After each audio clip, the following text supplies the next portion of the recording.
Ayan. Join me as I fix itong gilid ng ating Bible. Kasi, inayos ko na yan dati. Ayan o, meron pang scotch tape eh. Pero talagang nababakbak na siya. Anhin natin yan. Ayusin natin yung meron tayong masking tape. Isa pang, magkakaiba yan.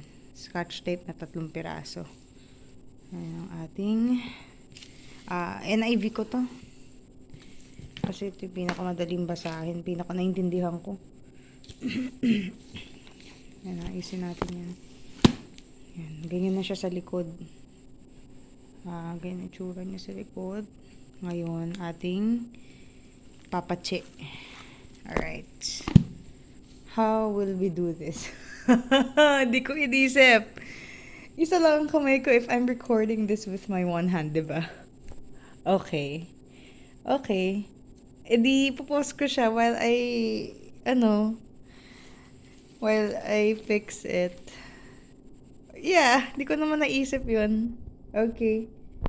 Ayan, how do you like that? Oh. Ina na natin. Minasking tape muna natin. Saka natin in-scotch tape. Yung malaking scotch tape ang ginamit ko. Ayan oh. Ang ganda, diba? Oh. Hindi na siya nakapigtas. Maayos na siya.